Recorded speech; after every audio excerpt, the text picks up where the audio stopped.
Hello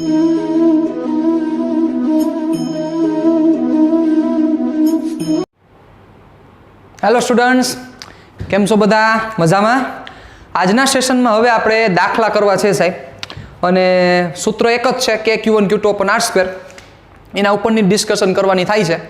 તો સૌથી પહેલાં આપણે ઉદાહરણ કેટલા કરી નાખ્યા? 2 ઉદાહરણ પતી ગયા, એક 1.1 અને એક 1.2. હવે આપણે 1.3 ઉદાહરણ તરફ આગળ વધીએ.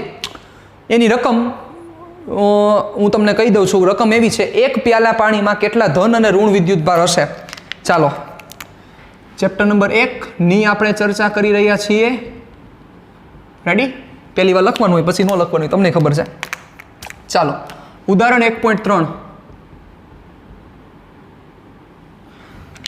પ્રશ્ન એવો છે કે 1 પ્યાલા પાણીમાં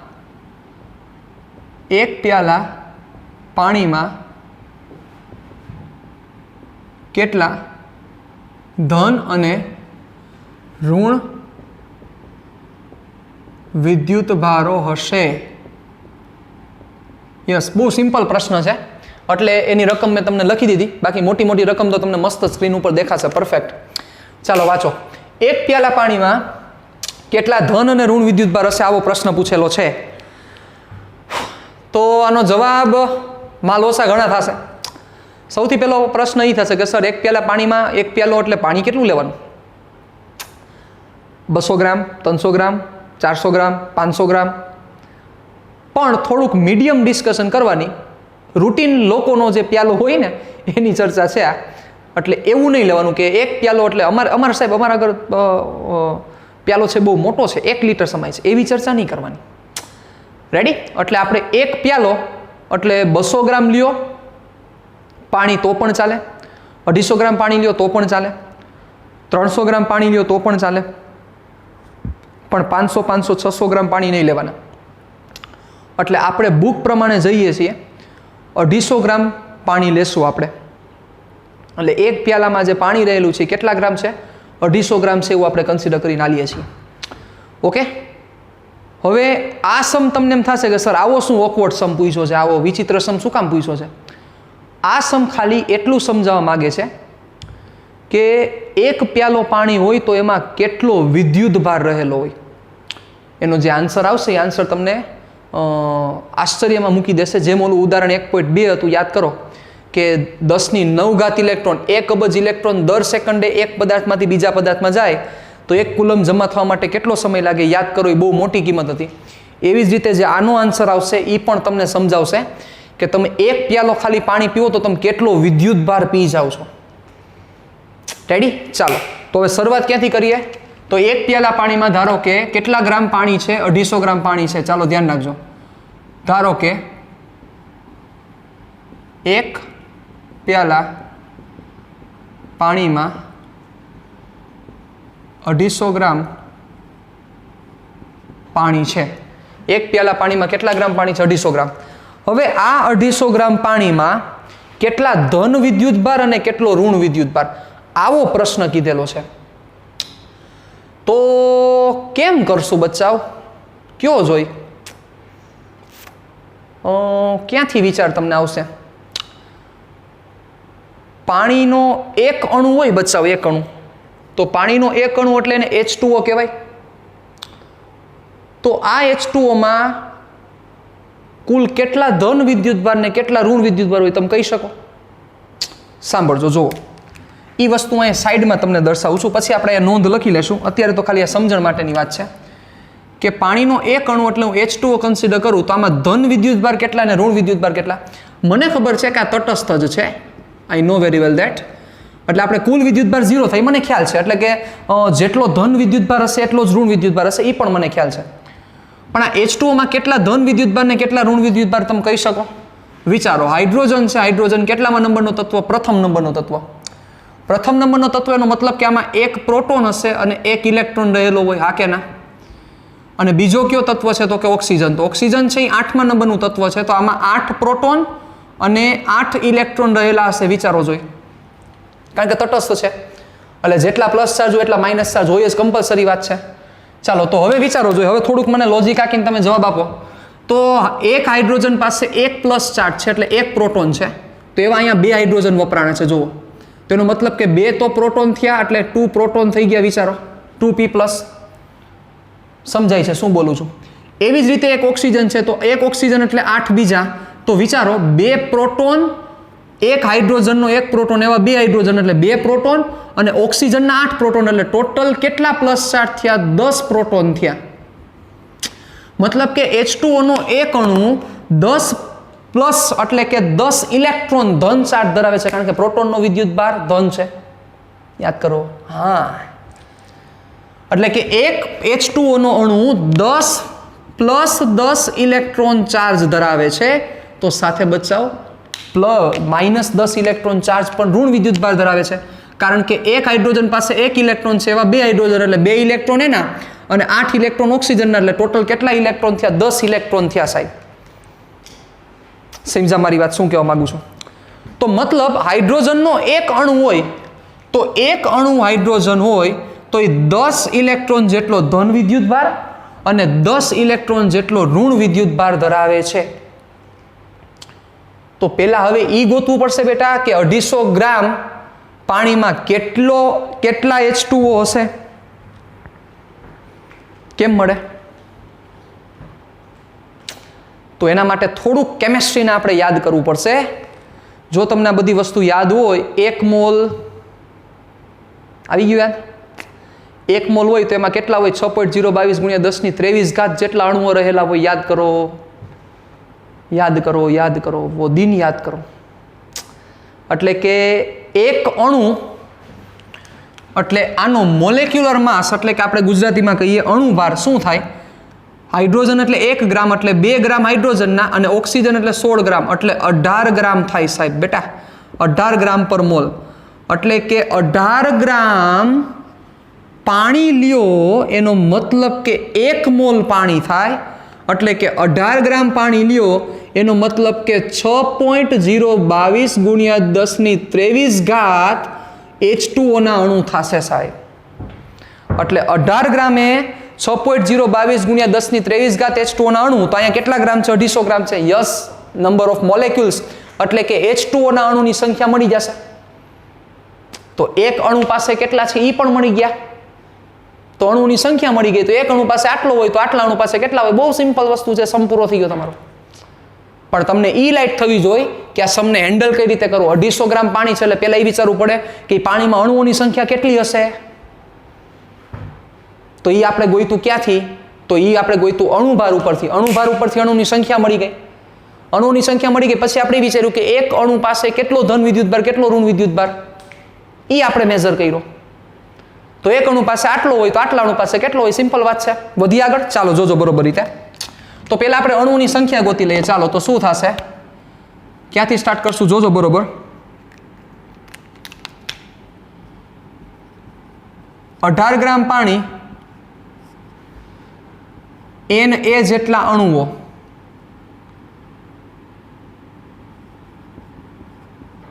Na એટલે નંબર ઓફ એવોગેડ્રો એટલે એવોગેડ્રો આંક. 18 ગ્રામ પાણી તો Na જેટલા અણુઓ, તો આપણી આગળ કેટલા ગ્રામ પાણી છે? 250 ગ્રામ એટલે 250 ગ્રામ પાણી, એ કેટલા અણુઓ? એટલે N = 250 ગુણ્યા Na ના છેદમાં 18 એટલે 250 ના છેદમાં 18, Na એટલે 6.022 ગુણ્યા 10⁻23 જે વેલ્યુ મૂકો એ થશે N ની કિંમત. વાત પૂરી. એ તમારે કરવાનું છે, મારે નથી કરવાનું, કારણ કે મારી આગળ કેલ્સી ન હોય. આઈ સમજી શકો છો તમે. એટલે કેલ્સીમાં મૂકીને તમારે એનો સીધો જવાબ લઈ આવવાનો છે. રેડી? એટલે તમને N મળી ગયા. ચાલો હવે આપણે શું કરવું પડશે? યસ, હવે ચર્ચા એ કરવી પડશે કે એક H2O ના અણુ પાસે કેટલા ધન વિદ્યુતભાર? 10 ઇલેક્ટ્રોન પ્લસ, અને 10 ઇલેક્ટ્રોન કેવા હશે? ઋણ વિદ્યુતભાર હશે. એટલે હવે આપણે ઈ ચર્ચામાં ઉતરવું પડશે. ચાલો ઉડાડી દઉં છું એ બધી વસ્તુ, કારણ કે હવે આનું કંઈ કામ નથી.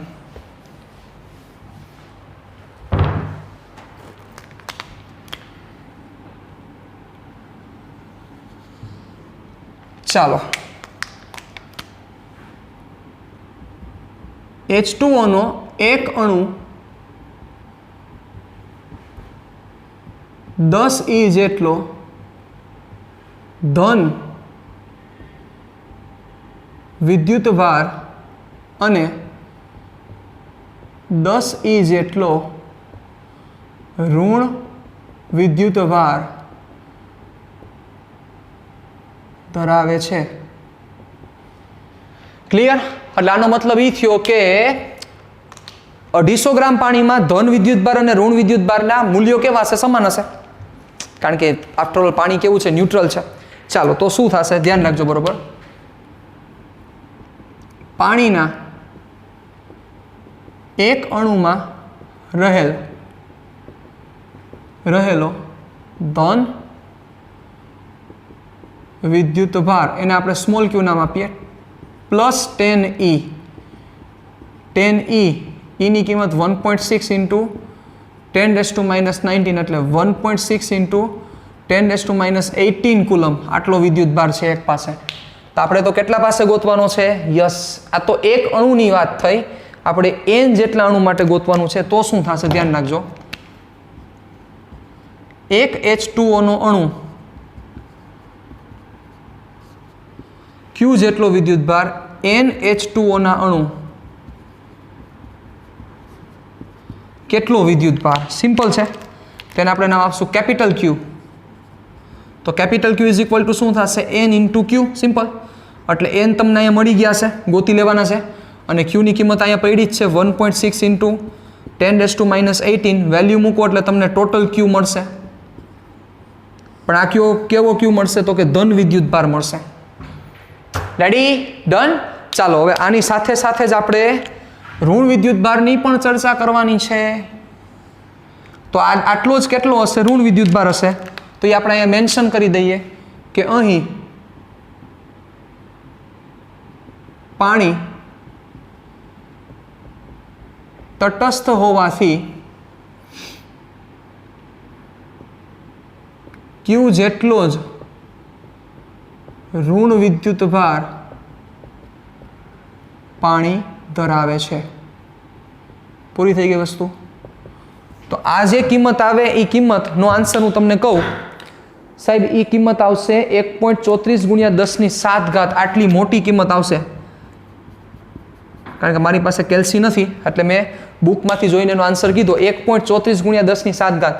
બચાવ ખાલી આ એક પ્યાલો તમે જે પાણી લ્યો છો એ પાણીમાં 10⁷ કુલમ જેટલો વિદ્યુતભાર હોય, ધન વિદ્યુતભાર. 10⁷ કરોડ થાય.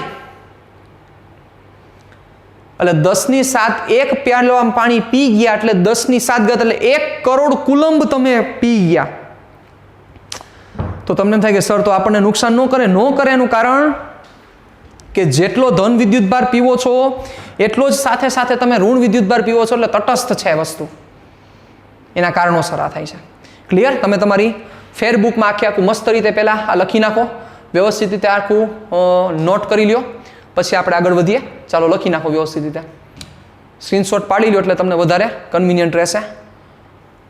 ક્લિયર? ચાલો વધીએ આગળ. હવે આના પછીનું આપણે જે ડિસ્કશન કરવી છે એ ડિસ્કશન છે ઉદાહરણ નંબર 1.4. ચાલો, ભણવું જ છે અને આ દુનિયામાં કોઈ પહોંચી શકે એમ નથી, અને જેને ભણાવવા જ છે એને કોઈ પહોંચી શકે એમ નથી. રેડી? ચાલો.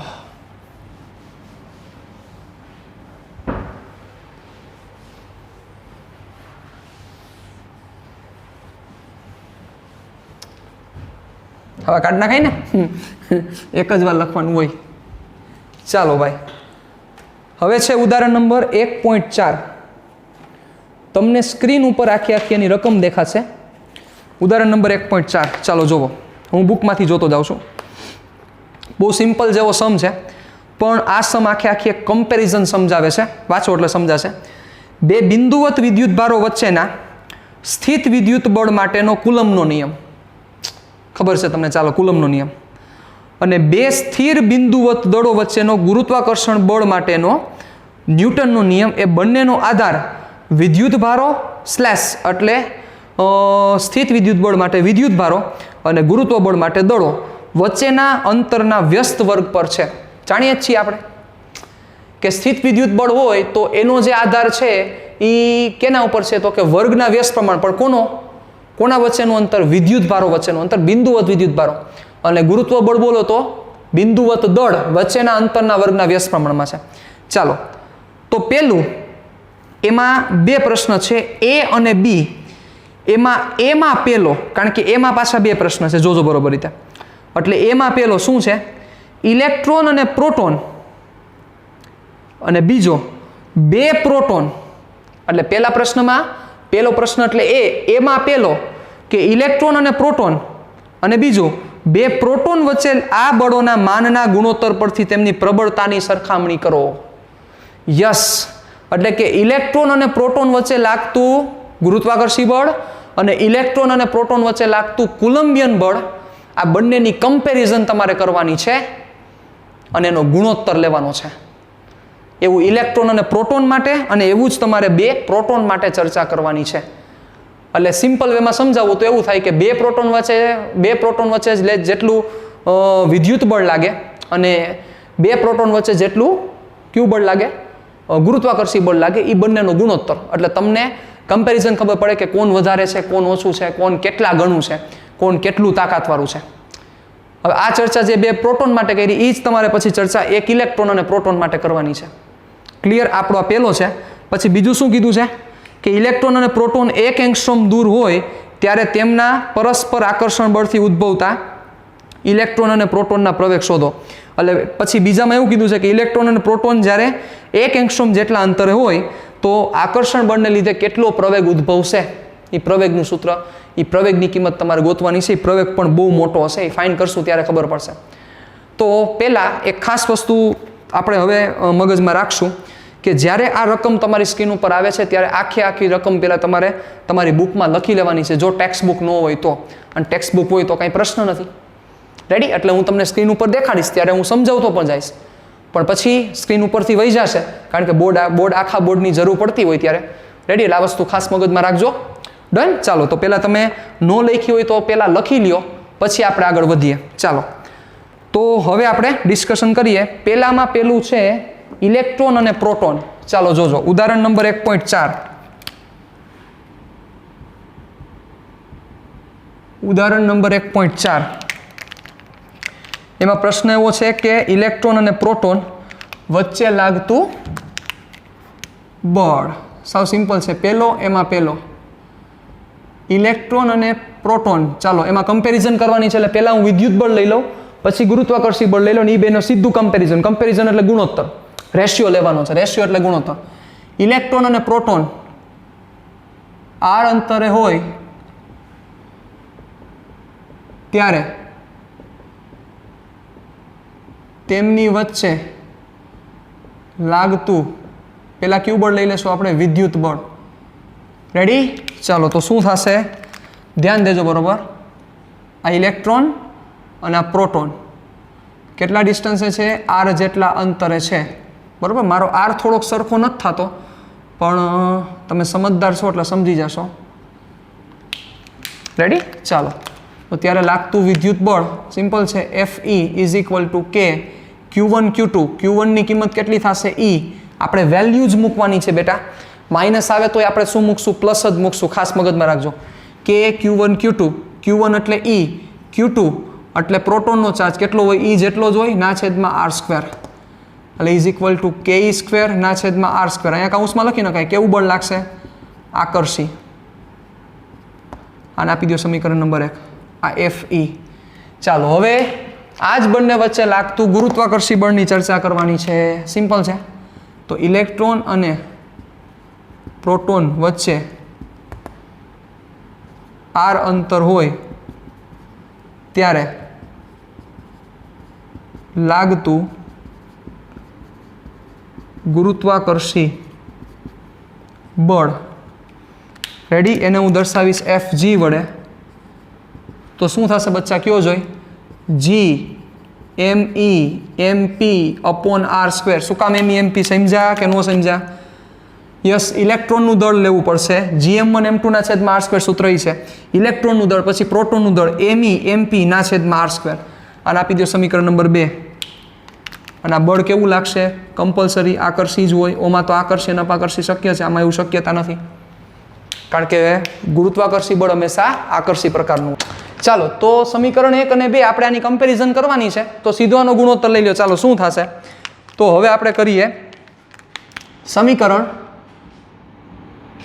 1/2 લેતા. ચાલો શું થશે? સમીકરણ 1/2 લ્યો જોઈ એટલે થશે FE ના છેદમાં FG. એટલે બચાવ જોવો જોઈએ. અહીંયા r² અને અહીંયા r² કટ થઈ જશે. વધશે શું? ke² ના છેદમાં GMEMP. સમજા? હા, શું કર્યું મેં? ગુણોત્તર લીધો છે. આની પાસે r² છે, આની પાસે r² છે. r² કટ થઈ જશે ગુણોત્તર લીધા એટલે. ઉપર વધશે અંશ, આગળ વધશે ke², છેદ આગળ વધશે GMEMP. ચાલો મૂકો અહીંયા કિંમત શું થશે? k ની કિંમત થશે 9 ગુણ્યા 10⁹ e થશે 1.6 ગુણ્યા 10⁻19 નો સ્ક્વેર ના છેદમાં g એટલે 6.67 ગુણ્યા 10⁻11 me 9.1 ગુણ્યા 10⁻31 mp 1.67 ગુણ્યા 10⁻27. બહુ સિમ્પલ વસ્તુ છે. ડન. ચાલો હવે અગત્યની વસ્તુ થશે આની ઘાતની કમ્પેરિઝન કરવી. મતલબ કે ઘાત અરેન્જમેન્ટ કરવી ને એ જ આમાં ઇમ્પોર્ટન્ટ આખો ફેક્ટર છે. એ તમને આવડી ગયો એટલે પછી કાંઈ ઇસ્યુ નથી. આમાં ઘાત નહીં આવડે તો લોચા થશે. ધોરણ 12માં બહુ મોટી મોટી ઘાત સાથે આપણે સંબંધ લેવાનો થશે. તો ચાલો હવે અહીંયા ધ્યાન દઈએ. તમારે કેલ્સી લઈને તમારે કરવાનું છે. આ બધું કંઈ હું નથી કરવાનો, પણ હું તમને અત્યારે ઘાત સમજાવું છું, ઘાત કઈ રીતના એનો યુઝ કરવો. ઓકે, ચાલો હવે આ 2 ઘાત છે તો આ 2 ઘાત બંનેને મળશે. અને અહીંયા ઘાતનો શું થશે? ગુણાકાર. તો જોવો તો અહીંયા શું થશે? સૌથી પહેલા કન્સિડર કરો એટલે 9. ચાલો તમારે કેલ્સીમાં જ ઘાત કરવાની, જરાય મૂંઝાવાનું નહીં. 2 આને ગુણશો એટલે કેટલી ઘાત થશે? તો કે -38. છેદની ઘાતને ઉપર લ્યો એટલે એની નિશાની ચેન્જ કરી નાખો એટલે -11 ઉપર આવશે એટલે +11, -31 ઉપર આવશે એટલે +31, -27 ઉપર આવશે એટલે +27. તો હવે આમાં જે તમારે કેલ્ક્યુલેશન થાય એ પ્રમાણે કરી નાખવાની. કઈ રીતે કર્યું છે? બહુ સિમ્પલ વેથી કર્યું છે મેં. અહીંયા ઘાત હતી 9 એટલે 9 ઘાત લઈ લીધી. અહીંયા -38 એટલે લઈ લીધા -38. ચાલો નીચે -11 ઉપર આવશે એટલે પ્લસ, -31 ઉપર આવશે એટલે +31, -27 ઉપર આવશે +27. અહીંયા જો +27 હોત તો મારે -27 કરવા પડ્યા હોત. હવે આ કેલ્સીમાં કરી નાખો સરવાળો, જરાય મૂંઝાવમાં. જે આન્સર આવે, બાકી તો તમને કરતા આવડે જ છે. 9 ગુણ્યા આ શું કરવું પડશે? 1.6 કેટલી વાર કરવાના? 2 વાર. 1.6 ગુણ્યા 1.6 પછી 6.67 પછી 9.1 પછી 1.67. એ જે પ્રમાણે તમે કરો છો એ પ્રમાણે જ કરવાનું છે. રેડી? જે આવે એ અહીંયા મૂકી દો. એને ગુણ્યા 10ની જે ઘાત આવી ઘાત અહીંયા મૂકી દો. એટલે આ તમારો આન્સર થશે FE ના છેદમાં FG. એટલે એ જે આન્સર આવશે એપ્રોક્સિમેટ કેટલો આવશે તમને બુકમાંથી કહું તો એ આન્સર આવશે એપ્રોક્સિમેટ. આપણે ઇલેક્ટ્રોન ને પ્રોટોન વિશે ચર્ચા કરી એટલે 10⁻39 સમથિંગ આન્સર આવશે સાહેબ. કેટલી ઘાત આવશે? 10⁻39 સમથિંગ. તો થોડોક મગજ આંકો તો આ વસ્તુ એવું સૂચવે છે કે FE is approximate 10⁻39 time FG. એટલે કે જે ગુરુત્વાકર્ષી બળ લાગે છે એ ગુરુત્વાકર્ષી બળની કિંમત વિદ્યુતીય બળ કરતાં 10⁻39 ગણી વધારે છે સાહેબ. કેટલી મોટી કિંમત કહેવાય વિચારો. 10⁻39 આટલું પ્રબળ છે વિદ્યુત બળ કોના કરતા? ગુરુત્વાકર્ષી બળ કરતા. તો વિચારો ગુરુત્વાકર્ષી બળ કેટલું નિર્બળ કહેવાય as compare to electric force. સમજ્યા? આ સમજવાની વાત છે. ચાલો વધીએ આગળ. આના પછી હવે આપણે આ જ વસ્તુ કોના માટે ચર્ચા કરશું? 2 પ્રોટોન માટે. ચાલો તો હવે આપણે શોર્ટ એન્ડ સ્વીટમાં કરીએ. હવે બીજો પ્રશ્ન, કારણ કે પહેલા કેસમાં આપણને ઇલેક્ટ્રોન ને પ્રોટોનની વાત હતી. હવે આપણે 2 પ્રોટોન માટે ડાયરેક્ટ કમ્પેરિઝન કરી. ડાયરેક્ટ કમ્પેરિઝનમાં શું થશે સમજો. થોડુંક હવે લોજિક આંકો. તો 2 પ્રોટોનની ચર્ચા કરું તો અહીંયા શું આવી જશે? પ્રોટોન આવી જશે. અહીંયા પ્રોટોન, અહીંયા તો પ્રોટોન હતા જ. એટલે અહીંયા પ્રોટોન અને અહીંયા પ્રોટોન. તો અહીંયા તમે જ્યારે FE લખશો તો KEE, કારણ કે પ્રોટોનનો વિદ્યુત ભાર ઇલેક્ટ્રોન જેટલો જ હોય સાહેબ. એટલે આ તો સેમ જ આવશે. અહીંયા શું ફેર પડશે? ME ની જગ્યાએ શું થઈ જશે? MP. ચાલો થોડુંક જો તમને એમ લાગતું હોય કે સર નથી ક્લિયર થતું પરફેક્ટ, તો હું વ્યવસ્થિત લખું છું. ચાલો ધ્યાન રાખજો. r અંતરે રહેલા 2 પ્રોટોન વચ્ચે લાગતું વિદ્યુત બળ. It means first proton, second proton, distance r. ચાલો કેટલું વિદ્યુત બળ લાગતું હશે? સિમ્પલ છે, હવે તમને બહુ સારી રીતે આવડશે કે E ઇન્ટુ E, કારણ કે પ્રોટોનનું વિદ્યુત ભાર ઇલેક્ટ્રોન, આનો પણ વિદ્યુત ભાર કેટલો છે? E જેટલો, એટલે કે E સ્ક્વેર ના છેદમાં R સ્ક્વેર. થોડાક સ્ટેપ કાપવા કેવું બળ લાગશે? અપાકર્ષી. સમીકરણ નંબર 1, સોરી 1 નહીં, હવે 2 નહીં 3, સમીકરણ નંબર 3. ચાલો હવે વધી આગળ.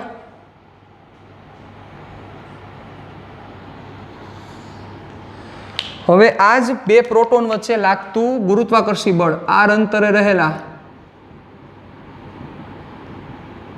બે પ્રોટોન વચ્ચે લાગતું ગુરુત્વાકર્ષી બળ. સિમ્પલ છે. તેનો મતલબ અહીંયા પ્રોટોન રાખશો, અહીંયા પણ પ્રોટોન, ડિસ્ટન્સ કેટલું છે? r. તો gm1 m2 ના છેદમાં r સ્ક્વેર. તો એમાં તમે જે fg લખશો, fg શું આવશે? gmp mp. yme એટલે આવ્યો તો ઇલેક્ટ્રોન હતો, એ બે પ્રોટોન છે એટલે mp mp, એટલે થશે gmp નો સ્ક્વેર ના છેદમાં r સ્ક્વેર. કોના બરાબર? fg બરાબર. ચાલો ઇક્વેશન નંબર 4. કમ્પલસરી આ તો આકર્ષિત બળ લાગતું હોય. ચાલો બંનેનો રેશિયો લઈ લો, શું થશે? હવે સમીકરણ 3 ભાગ્યા 4 લેતા તો ડાયરેક્ટ હવે r સ્ક્વેર ઉડાડ નાખો બચાવ, તો શું થશે? fe ના છેદમાં fg ઇઝ ઇક્વલ ટુ ઉપર વધશે ke સ્ક્વેર ના છેદમાં g mp સ્ક્વેર. વેલ્યુ મૂકીને તમારા આન્સર લઈ આવવાનો છે. fe ના છેદમાં fg કેટલો આવશે? ક્લિયર? ચાલો હવે આપણે આગળ વધીએ તો શું થશે? ધ્યાન દેજો બરોબર રીતે. હવે આમાં શું કીધું છે કે ઇલેક્ટ્રોન અને પ્રોટોન, બીજો પ્રશ્ન મેં તમને કીધું હતું, બુકમાં લખી લેજો. બીજો પ્રશ્ન એવો હતો કે ઇલેક્ટ્રોન અને પ્રોટોન 1 એંગસ્ટ્રોમ જેટલા અંતરે હોય, 1 એંગસ્ટ્રોમ દૂર હોય, ત્યારે તેમના પરસ્પર આકર્ષણ બળથી ઉદ્ભવતું ઇલેક્ટ્રોન અને પ્રોટોનના પ્રવેગ શોધો. ચાલો જોજો, અહીંયા ધ્યાન રાખજો. કેટલા એંગસ્ટ્રોમ સાહેબ? 1 એંગસ્ટ્રોમ જેટલા દૂર હોય. ચાલો હવે કયો પાર્ટ છે? બી પાર્ટ. ઇલેક્ટ્રોન અને પ્રોટોન 1 એંગસ્ટ્રોમ જેટલા અંતરે હોય ત્યારે લાગતું ક્યુ બળ? ઓબ્વિયસ છે, ગુરુત્વાકર્ષી ન હોય, વિદ્યુત બળ. આ સરખું લખ દઉં તમને, 1 એંગસ્ટ્રોમ. રેડી? ચાલો શું થશે? સિમ્પલ છે. આ ઇલેક્ટ્રોન અને આ પ્રોટોન, ડિસ્ટન્સ કેટલું છે? r. r ની વેલ્યુ ખબર છે, r is equal two 1 angstrom. ચાલો લાગતું, હા લાગતું ગુરુત્વાકર્ષી બળ f is equal two, sorry વિદ્યુત બળ k e સ્ક્વેર, કારણ કે બંને સેમ જ થશે, ના છેદમાં r સ્ક્વેર. વેલ્યુ મૂકો એટલે તમને આન્સર આવશે ન્યૂટનમાં. k ની કિંમત થશે 9 × 10⁹, બધી વસ્તુઓ તમને ખબર છે, એટલે f મળી ગયો. હવે તમારે શું ગોતવાનું છે? પ્રવેગ ગોતવાના છે કે ઇલેક્ટ્રોન અને પ્રોટોનમાં કેટલા પ્રવેગ ઉદ્ભવશે, ઉદ્ભવતો પ્રવેગ કેટલો છે, હવે એ જોઈએ છે આપણે. કેમ મળશે? ચાલો તો બચાવ, આ f જેટલું જે બળ લાગે છે એ કોના વચ્ચે લાગે? ઇલેક્ટ્રોન પ્રોટોન ઉપર લગાડે તો ઓબ્વિયસ છે પ્રોટોન ઇલેક્ટ્રોન ઉપર લગાડે. ન્યૂટનનો ત્રીજો નિયમ આપણે લાસ્ટ સેશનમાં ચર્ચા કરી ગયા વેક્ટર ફોર્મમાં. તો હવે આપણે શું જોઈએ છે? સાંભળજો બરોબર મારી વાત. ઇલેક્ટ્રોનનો પ્રવેગ. તો પ્રવેગનું સૂત્ર શું થશે બચ્ચાઓ? બળ લાગતું હોય, બળમાંથી પ્રવેગ જોતો હોય તો તમને યાદ છે, તમારે એના માટે યાદ કરવું પડશે ચેપ્ટર નંબર 5, ન્યૂટનની ગતિનો નિયમ. બળમાંથી પ્રવેગ જોતું હોય તો ફાધર ઇક્વલ ટુ માં. તમને નહીં ખ્યાલ હોય, હશે યાદ, પણ હવે બહુ મસ્ત રીતે યાદ રાખી લ્યો. ફાધર ઇક્વલ ટુ માં, f is equal two ma. હવે અહીંયાથી પ્રવેગ જોતો હોય તો શું કરવું પડે? f ના છેદમાં m. તો હવે આવું યાદ રાખો, પ્રવેગ જોતો હોય ત્યારે આવું યાદ રાખો, net force upon total mass. Net force upon mass, mass એટલે દળ, એટલે બળના છેદમાં દળ. તો હવે અહીંયા મારે પ્રવેગ ગોતવાનો છે, ઇલેક્ટ્રોનનો પ્રવેગ, તો શું થશે? AE is equal two F ના છેદમાં દળ. કોનો પ્રવેગ? ઇલેક્ટ્રોનનું. તો દળ કોનું? ઇલેક્ટ્રોનનું, ME. હવે અહીંથી તમે એફ ગોતી લીધેલો હશે, આ એફ મળી ગયો, ના છેદમાં એમ એટલે 9.11 ગુણ્યા 10⁻31 અથવા 9.1 ગુણ્યા 10⁻31, જે આવે એ આન્સર અહીંયા લઈ આવો. મીટર પર સેકન્ડ સ્ક્વેર એનું ઓપ્શન થશે. આ બધા આન્સર તમારે લઈ આવવાના છે, મારે નથી લઈ આવવાના. આ બધું તમારે કરવાનું છે. તમારે ખાલી કેલ્સી, તમારું કમ્પ્યુટર, નાનું કમ્પ્યુટર, એ કમ્પ્યુટરને ઘુમાવવાનું છે. જે જવાબ આવી જવાબ તમારે બધા લઈ આવવાના છે સાહેબ. ચાલો, તો આ ઇલેક્ટ્રોનનો પ્રવેગ થયો. હવે આવી જ રીતે તમારે પ્રોટોનનો પ્રવેગ ગોતવાનો છે. કેમ મળશે? જગ્યા જોશે પહેલાં. ચાલો, તો પહેલાં હું અહીંથી ઉડાડું છું. રેડી? આ મસ્ત રીતે પહેલાં તમારી બુકમાં નોંધી લ્યો, સરસ રીતે બુકમાં ટેકવી દો. ચાલો, હવે કોના પ્રવેગની વાત છે? હવે વાત છે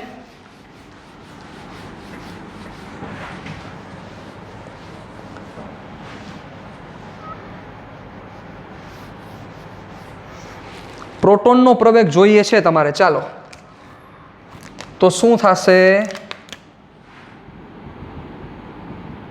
સિમ્પલ, જેમ ઇલેક્ટ્રોનનો પ્રવેગ ગોઈતો છે એવી જ રીતે પ્રોટોનનો પ્રવેગ ગોતવાનો છે.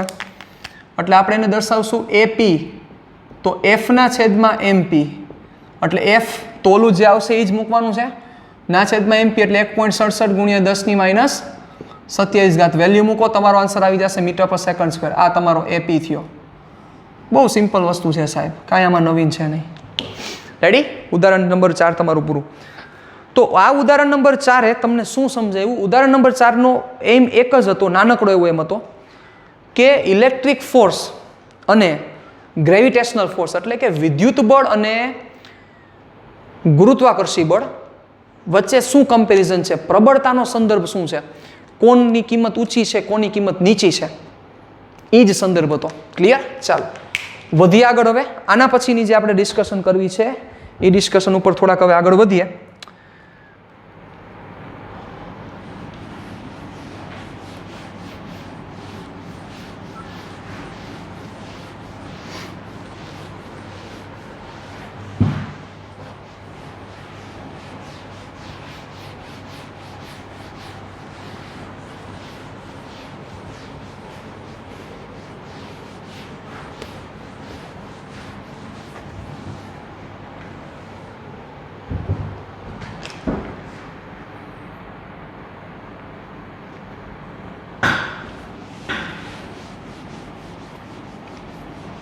તો હવે નાની નાની દાખલીઓ આપણે કરી નાખીએ. પહેલા કેવી દાખલીઓ? નાની નાની દાખલીઓ, દાખલાની દાખલીઓ.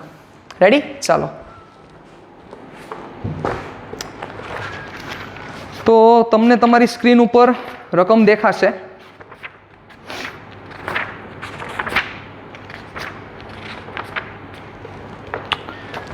જોજો બરોબર રીતે. 1 થી 3 સ્વાધ્યાયના પેલા 1 થી 3 3 દાખલા આપણે કરી નાખવા છે. 1 થી 3 ઘણા બધા થઈ જશે, પણ પહેલાં આપણે 1 થી 3 પૂરા કરી નાખીએ. ચાલો, તો સૌથી પહેલાં તમને 1.1ની રકમ દેખાશે. જોજો બરોબર રીતે. 2 ગુણ્યા 10⁻7 કુલમ અને 3 ગુણ્યા 10⁻7 કુલમ વિદ્યુતભાર ધરાવતા અને એકબીજાથી હવામાં 30 સેન્ટીમીટર અંતરે રહેલા બે વિદ્યુતભારિત ગોળાઓ વચ્ચે કેટલું બળ લાગશે? હાવ બબૂચક જેવો દાખલો છે કે નહીં? 2 ગુણ્યા 10⁻7 કુલમ એટલે Q1 આપી દીધો, 3 ગુણ્યા 10⁻7 કુલમ Q2 આપી દીધો, બંને વચ્ચેનું અંતર આપી દીધું. તો બેટા લાગતું વિદ્યુત બળ ગોતવાનું છે. ન મળી જાય કે Q1 Q2 ના છેદમાં R². ચાલો, ડેટા લખી નાખું અને પછી આપણે આનો આન્સર લઈ આવીએ. 2 ગુણ્યા 10⁻7 ને 3 ગુણ્યા 10⁻7. ચાલો, NCERT ટેક્સ્ટબુક નો એક્ઝામ્પલ એટલે સ્વાધ્યાયનો દાખલો 1.1. ઓકે, ચાલો. Q1 2 ગુણ્યા 10⁻7 કુલમ, Q2 3 ગુણ્યા 10⁻7 કુલમ, બે વચ્ચેનું ડિસ્ટન્સ R 0.3 મીટર એટલે 30 સેન્ટીમીટર. રેડી? ચાલો, તો શું લાગશે? બંને ગોળા વચ્ચે લાગતું વિદ્યુત બળ FE ઇઝ ઇક્વલ ટુ, અથવા F ખાલી F રાખો, શું થશે? K Q1 Q2 ના છેદમાં R².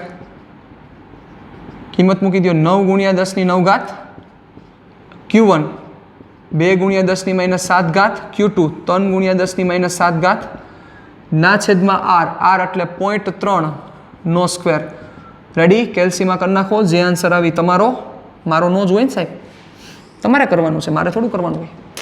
રેડી? હું તમને સ્ટેપ મૂકી દઈશ, તમારે આન્સર લઈ આવવાના. ચાલો, આ થયો 1.1 ઉદાહરણ, સોરી ઉદાહરણ નહીં, સ્વાધ્યાયનો 1.1 દાખલો. ચાલો એના પછી 1.2 શું છે વાંચો. 0.4 માઇક્રોકુલમ વિદ્યુતભાર ધરાવતા એક નાના ગોળા પર, એટલે 0.4 માઇક્રોકુલમ વિદ્યુતભાર પર -0.8 માઇક્રોકુલમ વિદ્યુતભાર ધરાવતા નાના ગોળા વડે હવામાં લાગતું સ્થિત વિદ્યુત બળ 0.2 ન્યૂટન છે. એટલે 0.4 માઇક્રોકુલમ વિદ્યુતભાર પર -0.8 માઇક્રોકુલમ વિદ્યુતભાર ધરાવતા નાના ગોળા વડે હવામાં લાગતું બળ 0.2 ન્યૂટન છે. એટલે તમને આપી દીધો Q1, તમને આપી દીધો Q2, તમને આપી દીધો F આપી દીધો, Q1 આપી દીધો, Q2 આપી દીધું, તો R નહીં દીધો હોય. વાંચો. એ બે વિદ્યુતભારો વચ્ચેનું અંતર કેટલું હશે? સાવ સિમ્પલ વસ્તુ છે સાહેબ. આ રહ્યો રમકડું, આપણને દાખલો આપ્યો છે રમકડા જેવો. ચાલો, અને બીજું શું કીધું છે? પછી બીજું એવું કીધું છે, બીજા ગોળા પર પ્રથમ ગોળાને લીધે લાગતું બળ કેટલું હશે? તો જે તમને 0.2 ન્યૂટન આપ્યું છે, શું આપ્યું છે? 0.4 માઇક્રોકુલમ પર, એટલે કે પેલો ગોળો થયો. એટલે તમને જે આપેલું છે એ કિંમત કઈ છે? પેલા ગોળા પર બીજા વડે કેટલું લાગતું હશે એ આપ્યું છે. બીજા પ્રશ્નમાં શું પૂછ્યું છે? બીજા ગોળા પર પેલા વડે કેટલું લાગે? એટલું જ લાગે ને. જેટલું પેલા ગોળા પર બીજો ગોળો લગાડે એટલું જ બીજા ગોળા પર પેલો લગાડે. ન્યૂટનનો થર્ડ લો. એટલે બીજો આન્સર તો એમનામ આવડી ગયો. હવે ખાલી R ગોતવાનો છે. તો બહુ ચક જેવી વાત છે સાહેબ. ચાલો કરીએ આપણે એક્ઝામ્પલ નંબર 1.2. ચાલો, શું શું વસ્તુ આપેલી છે? તમને Q1 દઈ દીધો છે. Q1 છે 0.4 માઇક્રોકુલમ, Q2 ની કિંમત છે -0.8 માઇક્રોકુલમ. તમને F એટલે કે સમજો શું તમને આપેલું છે એ હું તમને કહું. આ પહેલો ગોળો છે, આ બીજો ગોળો છે. વાંચો, રકમ વાંચો વ્યવસ્થિત રીતે. રકમમાં જેવું કીધેલું છે કે 0.4 માઇક્રોકુલમ ઉપર, એટલે પેલા ઉપર બીજા વડે લાગતું બળ. એટલે બળ કોના ઉપર લાગે છે? પેલા પર. કોના વડે? બીજા વડે. F12 ની કિંમત આપી છે 0.2 ન્યૂટન. તો સૌથી પહેલું તમારે શું કામ કરવાનું છે? આ બંને વચ્ચેનું ડિસ્ટન્સ, એટલે આ બંને વચ્ચેનું ડિસ્ટન્સ કેટલું છે નથી ખબર, R. તો પહેલા તમારે R ફાઇન્ડ કરવાનો છે. ચાલો, તો ફર્સ્ટ ક્વેશ્ચન છે R. અને પછી શું છે? તો કે બીજા ગોળા પર પેલા વડે, એટલે F21 બીજા ગોળા પર પેલા વડે લાગતું બળ કેટલું થશે? ચાલો, તો R ક્યાંથી મળશે? સિમ્પલ છે સાહેબ, R મળશે કુલમના નિયમ પર. ચાલો, બંને ગોળાઓ વચ્ચે લાગતું વિદ્યુત બળ F ઇઝ ઇક્વલ ટુ કે મોડ લઈ લો, કારણ કે ઓલો માઇનસ આવ્યો છે એટલે હું મોડ લઈ લઉં છું. R², તમારે R જોઈએ છે, કરો R² ને કરતા પાટલી બદલાઈ નાખો બચ્ચા. R² જવા દો, F આને ખેંચી દો, એટલે K મોડ Q1 Q2 ના છેદમાં F. એટલે K ની કિંમત છે, Q1 ની કિંમત છે, Q2 ની કિંમત છે, F ની કિંમત છે. તો તમારે અહીંયા પહેલા આવશે R². રેડી? પણ એક વસ્તુ તમને ધ્યાન દોરી દઉં, 10 ની અહીંયા જે ઘાત આવે, અહીંયા ઘાત, એ ઘાત તમારે 2 ના પાડામાં સેટ કરવી પડશે. કેટલાના પાડામાં સેટ કરવી પડશે? 2 ના પાડામાં. એટલે જે કાંઈ પણ ઘાત આવે પહેલા અહીંયા 2 ના પાડામાં સેટ કરજો. એટલે સપોઝ અહીંયા ઘાત આવી -9 ઘાત આવે, તો એને કાં -8માં કન્વર્ટ કરો કાં -10માં કન્વર્ટ કરો. શું કામ? તમારે વર્ગમૂળ કાઢવું પડશે. એટલે વર્ગમૂળ કાઢો તો અહીંયા 2 નો પાડો સેટ હોય તો તમે ઇઝી રીતે ઘાત શું કરી શકો? ઉલારી શકો. જેમ કે હું તમને સમજાવું. જુઓ, સપોઝ અહીંયા આવું આવ્યું, ધ્યાન રાખજો બરોબર રીતે. R² બરાબર અહીંયા કંઈક આવી વેલ્યુ આવી 10 ની -9 ઘાત સપોઝ આવ્યું આવું. તો હવે તમે અહીંયા જો વર્ગમૂળ કાઢો ને તો લોચા થાય. શું કામ લોચા થાય? 10 ની -9 ના છેદમાં 2 ઘાત થાય, જે શક્ય નથી બેટા.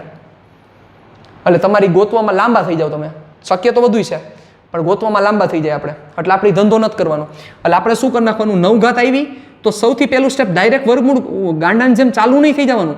ડાયરેક્ટ વર્ગમૂળ નહીં કરવાનું. પહેલા 10 ની -8 ઘાત કરી નાખો, કાં 10 ની -10 ઘાત કરી નાખો, કાં 10 ની -8 ઘાત કરી નાખો, કાં 10 ની -10 ઘાત. કઈ રીતના થાય? ઓલો પોઈન્ટ આગળ પાછળ ખસેડીને. હવે નાના નથી રહ્યા એટલે હું હવે નહીં સમજાવું કે કઈ રીતે કરવાનું. તેમ છતાં ન સમજે મને તમે મેસેજ કરજો. ઓકે? એટલે 10 ની -8 કરી નાખી. હવે તમે વર્ગમૂળ કાઢો તો હવે વસ્તુ ઈઝી રહેશે. શું કામ? તો કે 10⁻8/2 એટલે શું થઈ જશે 10⁻4 જે અહીંયા વેલ્યુ આવી એ પ્રમાણે તમે કેલ્સીમાં વર્ગમૂળ કાઢી શકો. એટલે વર્ગ છે એટલે સ્ક્વેર છે એટલે તમારો જે ઘાત છે એ પાડામાં હોવી જોઈએ ઘાત. આટલી વસ્તુ મગજમાં રાખવાની. જો અહીંયા ઘન હોત ને ઘન તો અહીંયા હાલી જાત. શું કામ? તો કે 9/3 થઈ શકે આરામથી, ઘનમૂળ નીકળી જાય. બરોબર. હવે 10 હોત તો મારે શું કરવું પડે? કાં 12માં કન્વર્ટ કરવા પડે કાં 9માં. કારણ કે જો અહીંયા ઘન હોત તો મારે 3નો પાડો સેટ કરવો પડે. આટલી વસ્તુ ખાલી ધ્યાન રાખવાની છે. બીજું કાંઈ નવા જૂનિયામાં જાજુ કાંઈ મથવાની જરૂર નથી, પણ આટલી વસ્તુ તમારે મસ્ત રીતે ક્લિયર કટ રીતે યાદ રાખવાની છે. ચાલો, એટલે અહીંથી તમને પહેલાં શું મળી જશે? તમને પહેલાં આર મળી જશે કે નહીં મળે? મળી જ જાય ને, તમે એકેય મૂકો એમ નથી. ચાલો, એટલે આરની કિંમત અહીંયા થઈ જશે ગુણ્યા 10ની ઘાત આવતી તો ઘાત કરીને છેલ્લે જવાબ આવશે તમારો મીટરમાં. ઓકે, ચાલો હવે કોના વડે લાગતું બળ જોઈએ છે? F21. સિમ્પલ છે. ન્યૂટનના કયા નિયમ અનુસાર? ત્રીજા નિયમ અનુસાર. ન્યૂટનના ત્રીજા નિયમ અનુસાર કોના પર? બીજા પર પેલા વડે લાગતું વિદ્યુત બળ કેટલું થાય? F21 = F12. જો હું મૂલ્ય લખું છું બેટા, મૂલ્ય સેમ થાય. દિશા ખબર છે આપણને, વિરુદ્ધ થશે, પણ મૂલ્ય તો કેવા થાય? સેમ. એટલે કેટલું થશે? 0.2 ન્યૂટન. બહુ સાદો અને સિમ્પલ સમ છે, પણ આ ઘાતમાં થોડુંક ધ્યાન રાખજો. બીજું કાંઈ એમાં કંઈ કાઢ લેવાનું નથી. ચાલો ચાલો ચાલો ચાલો, હજી આપણે ઊભું રહેવાનું થતું જ નથી. મારે ભણાવી દેવું છે ને તમારે ભણી જ લેવું છે. ચાલો, પછીનો સ્વાધ્યાયનો દાખલો 1.3. સ્વાધ્યાયનો 1.3. ચાલો, હવે તમને એની રકમ દેખાશે. k² ના છેદમાં g_mE_mp. એ હમણાં જ આવ્યું ભાઈ, હમણાં ભણ્યા તો એ જ આવ્યું. શું છે? k² ના છેદમાં g_mE_mp ગુણોત્તર પરિમાણ રહિત છે તેમ ચકાસો. તે ગુણોત્તર પરિમાણ રહિત જ થાય ને બેટા. હમણાં આપણે કહી રહ્યા k² ના છેદમાં g_mE_mp ક્યાં આવ્યું હતું? fe ના છેદમાં fg. યાદ કરો, આપણે આ સમ સ્ટાર્ટ કર્યો ત્યારની વાત છે. fe ના છેદમાં fg. એટલે ઉપરે બળ ને નીચે બળ આવે તો શું થાય? ગુણોત્તર કેવો થાય? પરિમાણ રહિત જ થાય. પણ આપણે ચકાસવાનું છે એટલે કરવું તો પડશે, લખવું તો પડે. એવું તો ન કહીએ કે ઉદાહરણ 4માં ભણ્યા મુજબ. રેડી? ચાલો,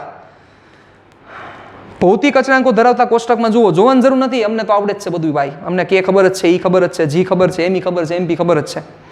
અને આ ગુણોત્તરનું મૂલ્ય શોધો. ચાલો, એ મૂલ્ય શોધતા પણ તમને હવે આવડે છે. આ ગુણોત્તર શું સૂચવે છે એ ખબર પડી ગઈ બચ્ચા? આ ગુણોત્તર સૂચવે છે fe ના છેદમાં fg. રેડી? ચાલો, તો હવે ઉદાહરણ નંબર 1.3 ઉપર આપણે પ્રકાશ પાડીએ. k² ના છેદમાં g_mE_mp. તો બચ્ચા એ પરિમાણ રહિત છે એવું તમારે પ્રૂવ કરવાનું છે. k² ના છેદમાં g_mE_mp. ઓકે, તો આ પરિમાણ રહિત છે એવું તમારે પ્રૂવ કરવાનું છે. બે રીતે કરી શકાય. બધાના MLT લખીને M0 L0 T0 સાબિત કરી દો. અથવા એવું ન કરવું હોય તો તમારે શું કરવું પડશે? એકમ ઉપરથી પ્રૂવ કરી દો કે એકમ રહિત છે. એટલે એકમ રહિત હોય, જેનો એકમ ન હોય તેના પરિમાણ પણ નહીં હોય. કોમન સેન્સની વાત છે. તો આપણે એ કામ કરીએ, વધારે ક્લિયર રહેશે. ચાલો, પણ એના માટે તમને k નો એકમ ખબર હોવી જોઈએ, g નો એકમ ખબર હોવી જોઈએ, e નો એકમ ખબર હોવી જોઈએ. તો પહેલા g નો એકમની ખબર છે. ચાલો, તો એના માટે હું પહેલાં તમને લખી દઉં. ચાલો, k નો એકમ શું થાય? ન્યૂટન મીટર સ્ક્વેર પર કુલમ સ્ક્વેર. આ ખબર હોવી જોઈએ. પછી હજી એક એકમની જરૂર પડશે, g નો એકમ આ યાદ હોવું જોઈએ. શું થાય? ન્યૂટન મીટર સ્ક્વેર પર કિલોગ્રામ સ્ક્વેર. રેડી? ચાલો, હવે જરૂર નહીં પડે. તો હવે શું થશે? k² ના છેદમાં g_mE_mp નો એકમ બરાબર શું થશે? તો ઉપર લખવું પડશે k² નો એકમ ના છેદમાં g_mE_mp નો એકમ. ચાલો, k² નો એકમ, k નો એકમ શું થશે? ન્યૂટન મીટર સ્ક્વેર પર coulomb square into e². e² એટલે કુલમ સ્ક્વેર. સિમ્પલ. આ પેલો મૂકો એ k નો છે, આ e નો છે. એટલે ઉપર k² નો એકમ ના છેદમાં g_mE_mp. g નો એકમ શું થશે? ન્યૂટન મીટર સ્ક્વેર પર કિલોગ્રામ સ્ક્વેર. આ g નો એકમ. me એટલે માસ ઓફ ઇલેક્ટ્રોન, એટલે ઇલેક્ટ્રોનનું દળ કેમાં મપાય? કિલોગ્રામમાં. mp પ્રોટોનનું દળ કિલોગ્રામમાં, એટલે કિલોગ્રામ ઇન્ટુ કિલોગ્રામ, કિલોગ્રામનો સ્ક્વેર. ક્લિયર થયું? આ એકમ કોનો મૂક્યો છે? આ મૂક્યો છે કે, આ મૂક્યો છે ઈ સ્ક્વેર, જેને નો સમજે એના માટે છે. આ મૂક્યો છે જી અને આ મૂક્યો છે એમઈ એમપી. ક્લિયર? ચાલો હવે વ્યવહારે થતું કરો. ઉડાડતા નહીં હો, ઉડાડવાના નથી થતા. કોઈ દી એકમ ન ઉડે, એકમના પાડા ન હોય. ન્યૂટન એકું ન્યૂટન, ન્યૂટન બે ન્યૂટન. ગાંડા લાગ્યા આવું બોલી તો. એટલે એના પરિમાણ ઓછા થાય. એટલે અહીંથી જો આ માઇનસ કુલમની -2 કુલમની +2 આ 0 થઈ જશે. ન્યૂટન 0 થઈ જશે. મીટર સ્ક્વેર 0 થઈ જશે. કેજી સ્ક્વેર -2 છે +2 0 થઈ જશે. બધું 0 થઈ જશે. મીટર સ્ક્વેર 0 થઈ જશે. એટલે શું થશે? સિમ્પલ છે, સમજી ગયા તમે. કે સ્ક્વેરના છેદમાં જી એમઈ એમપી નો એકમ શું થયો? સિમ્પલ, એકમ રહિત. કેવું થશે? એકમ રહિત. અને એકેય પ્રકારનો એકમ નથી. તો હવે એનું પરિમાણ શું થશે બેટા? તો પરિમાણ કે સ્ક્વેરના છેદમાં G ME MP is equal to m0 L0 T0. ચાલો હવે શું કરવાની છે એની કિંમત? તો હવે કિંમત તો ગોતતા આવડે. હવે કે સ્ક્વેરના છેદમાં જી એમઈ એમપી શું થશે? કે એટલે 9 ગુણ્યા 10⁹ ઘાત. હમણાં જ કર્યું હતું. એ એટલે 1.6 ગુણ્યા 10⁻19 ઘાત નો સ્ક્વેર ના છેદમાં જી 6.67 ગુણ્યા 10⁻11 એમઈ 9.1 ગુણ્યા 10⁻31 એમપી 1.67 ગુણ્યા 10⁻27 ઘાત. વેલ્યુ મૂકો અને હમણાં ઓલું કર્યું તો એ જ જવાબ આવશે. એટલે ફરીથી પાછું ગોતવા ન બેતા. ક્લિયર? આન્સર શું સૂચવે છે? આ શું હતું? યાદ કરો. જે કોનો ગુણોત્તર હતો? ઓલું ઉદાહરણ 4 જોઈ લ્યો, કદાચ યાદ ન આવે તો. આ ગુણોત્તર હતો એફઈ અને એફજી. આ ગુણોત્તર વિદ્યુત બળ અને ગુરુત્વાકર્ષી બળ વચ્ચેનો શું સૂચવે છે? સંબંધ સૂચવે છે. શું સૂચવે છે? ગુરુત્વાકર્ષી બળ અને વિદ્યુત બળ વચ્ચેનો સંબંધ સૂચવે છે. ક્લિયર? તો આજના સેશન પૂરતું આટલું રાખીએ. પાછા નેક્સ્ટ સેશનમાં મળશું, ત્યારે જે બીજા ઘણા બધા સમ કરવાના છે એના વિશે ડિસ્કશન કરશું. ટાટા બાય બાય, સિયા, ફિર મિલેંગે ચલતે ચલતે.